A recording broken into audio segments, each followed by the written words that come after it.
Okay, thanks for joining me, Lauren. Of course. Thanks for having me. Okay, so could you introduce yourself and just who you are and what you want people to know about you? Sure. My name is Lauren Sowa. I'm an actor and a producer in New York. I also co-run a nonprofit for women filmmakers called NYC Women Filmmakers. And I mostly work in the independent film space, hence my interest in Constellation Incubator.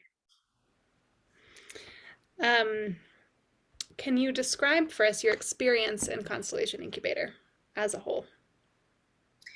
Sure. I think for me, it was mainly an experience of opening my mind, challenging myself not to get bogged down in what I know about this industry and the challenges of this industry, but really kind of living in this space of not quite reality, not quite fantasy, but really letting myself dream and think about what could be, and also going along with the direction of my team. I think if I had done this process with other people, it would have been a very different outcome. But really, sort of riding the wave of this is what these four people are dreaming up together, and that was pretty cool because I definitely feel like within my group we had a wide variety of backgrounds and interests and visions, and that really shaped kind of a unique perspective on things between the four of us. Yeah, you all came up with a really interesting idea. Can you just say a little bit about it? And of course, people can go watch the video if they want to hear more. Sure. Yeah, so our team, I think we were, as a lot of people were this year, really focused on well-being. And so like some of the other groups, we were really consciously trying to figure out like how can we make this process more holistic, less painful for filmmakers kind of all through. And we sort of landed on a combination of a retreat slash development idea of what we called the Hive, which was um, a broad overview of that would be that you essentially bring your idea and your team to this retreat space in order to go through a pre-production process together where you're not just focused on the creative aspects of putting your project together, but you're also focusing on connecting as a team and building trust and ideally creating a safe working environment, a safe space with each other that you would then carry over into the actual shooting of the film. And we had, big dreams of this could be something that you could then return to for post, and you could return to for, marketing, and you could return to with your next film. And ideally, it would become kind of just a loving cradle of all filmmakers and their projects. Of course, that requires money, but in this place where we're not having to worry about how are you actually going to get it funded, we were able to just think about the things that we really wanted and loved and felt we needed as filmmakers. Yeah, I love that idea.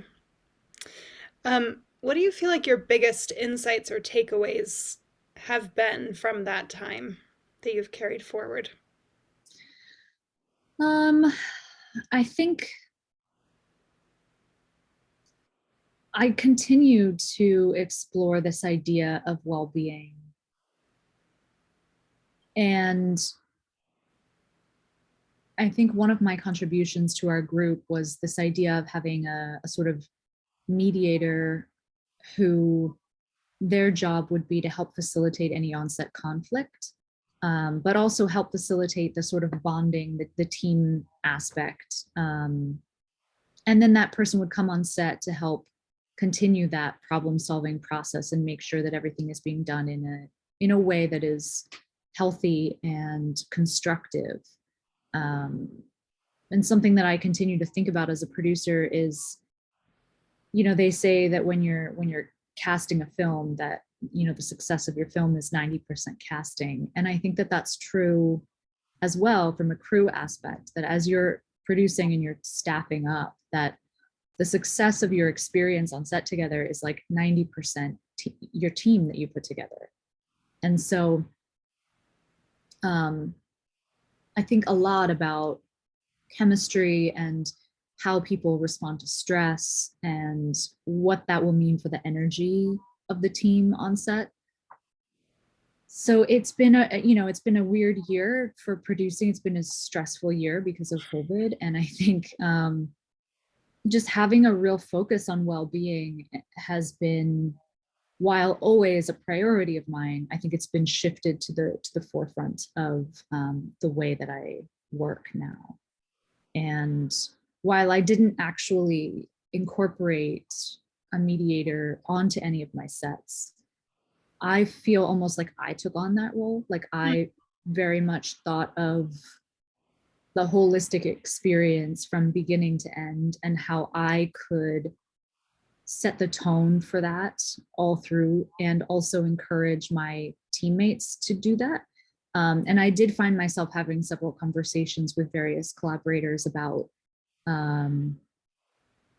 just making sure that the energy we have and the tone that we set as leaders is a positive, constructive one, and how that really does change the experience on set. So it's not a huge, easy to identify change, but it does feel like a step in the right direction. Yeah.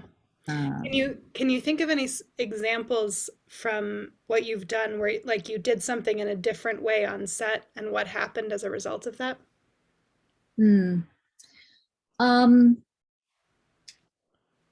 well, I think a major shift for me in the past year or so has been that as I'm staffing, I'm not just thinking about who is the most talented person for this job, but I'm also thinking about the perspective that they bring to the set. So, for example, I produced recently a film that had a lot to do with motherhood and loss and adoption. And basically, it was a very sensitive story. And as I was interviewing people, I kept an ear out for things that I felt might add to the experience on set, because I feel like, yes, it's important that the director be able to tell the story, but how much nicer might it be if also the sound person has experience with the story, or the cinematographer, is also a mother, or, I think that those little things add up when everyone on your crew can connect to the story in a certain way. So I feel like the way in which I've hired has become more sophisticated. Hmm. And that in turn has led to a more supportive, positive experience on set, because people are coming to set not just to do a job that they're very well qualified to do, but also invested in the story in a different way, which I find that what that leads to is, even when there are stressful moments on set, people are personally invested and therefore kinder and excited to solve the problem, rather than feeling like, oh, it's just another job that I have to do. And so I attribute that to this holistic way of thinking that, all things considered, if two collaborators have the same skill level and they're both equally able to do the job, if I hire the person who is perhaps more connected to the piece and or a nicer person, ideally both, and that's just an energy thing. It's a gut thing. I have to trust my gut. And I've learned to really listen to that. I've learned to really listen to my intuition, listen to my gut. And if I sense a red flag, not to ignore it, because oftentimes those little things become big things when you're under pressure. And that has served me really well this year. And I think Constellation Incubator was a part of that process, of learning to trust my gut and trust my instincts and try new things, and and know that, like, we don't have to do everything the way we thought we had to do it. We can improvise, we can find new ways, new methodologies, and it's important to do that, actually, for us to evolve. Yeah, I love that. Are there any threads other than well-being, which is such a critical and central one that you've kept thinking about or taken away or? Well, the other one I would say, and this was also somewhat unique to our presentation, is one of my teammates. Um, she was really interested in gamification, which is sort of also linked to this idea of like NFTs and sort of the crypto world and this, other alternative reality, really. And it was an area that I don't think I would have explored because I'm not very familiar with it. I'm not necessarily comfortable with it. But she has gone on to partner with a group who are working in like the Web3 space and trying to create sort of an online world where women and underrepresented folks can come and be a part of this sort of, alternate reality and feel safe and feel welcome. And it's an inclusive space in what I think is typically a very male dominated world.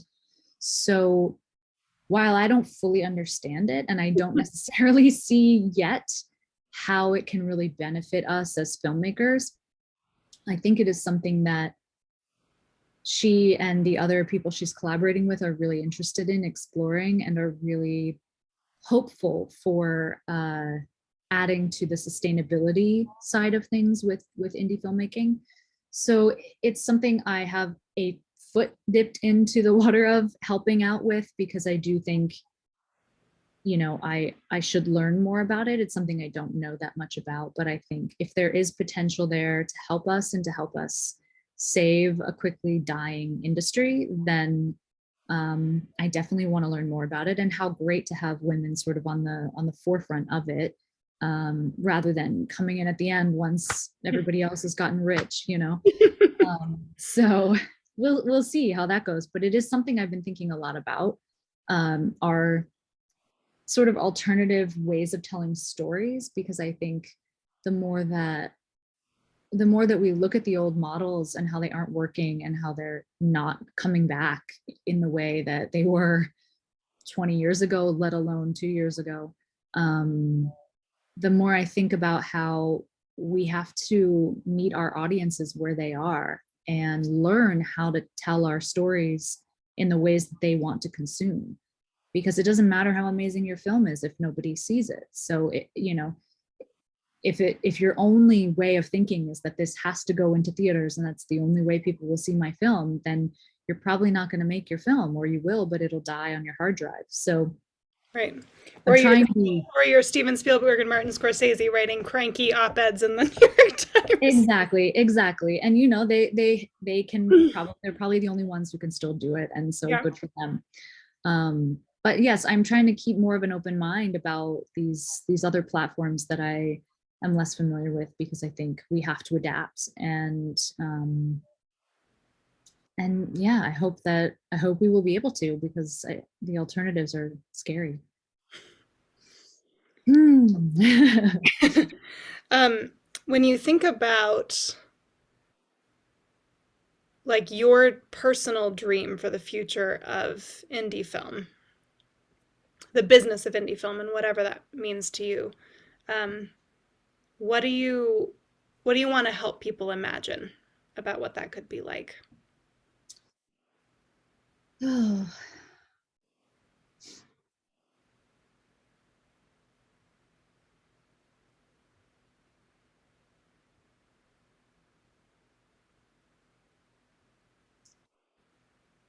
I think the thing that I would like for people to imagine is a world in which our stories have value and are seen and are made regardless of all the other things that get in the way, like money and stars and connections and the platform. I think if there were a way to truly democratize this process, where perhaps there was, a fund for truly independent filmmakers. You know, I think this idea of independent film has been co-opted by studios essentially, and so we don't really have a real independent scene, not at a mass viewing level, right? We do amongst ourselves, but I think if there were a way to truly democratize this process and we could remove the gatekeepers from telling our stories, I just think how cool would that be to see what people come up with, because there are so many wonderful stories that we just don't get to see because people don't have the right connections. And we're robbing ourselves of all of that rich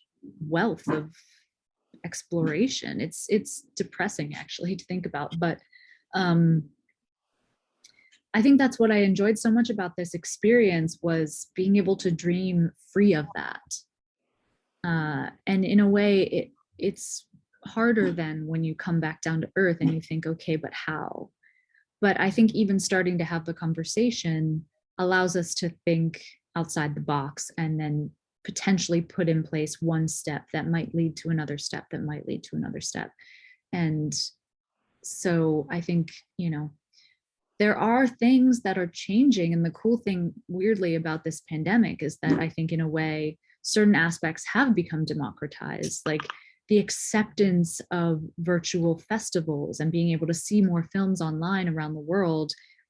That is a huge step in the right direction. And, you know, I think people are seeing that it doesn't cheapen the work. It doesn't lessen the impact. It actually increases the availability. And by having more people see your film, you know, if 100 people see it in a theater at Sundance, that's cool for those 100 people. But if 10,000 get to see it online, like that's how much better is that, you know? So I am hopeful for certain things, you know, and I think Slam Dance going virtual and creating their channel, which I have hopes for, because that is a much more independent festival. And I think if they can get some traction with something like their own streaming service, that could actually be really good for filmmakers.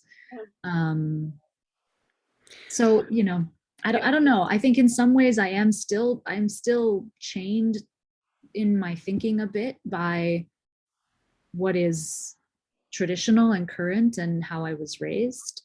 And I am doing my best to break free of that. But I am hopeful for, you know, the people who come after us and the generations who are going through this now, who may be able to help us learn these new platforms and kind of break free of the old way of thinking.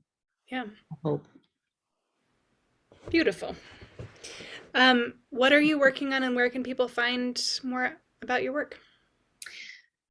So currently I am producing a feature called Ladylike, and it is a period piece female buddy comedy set in 1911 about two young society women who decide to break into the Players Club to see their idol Sarah Bernhardt perform when she comes to town.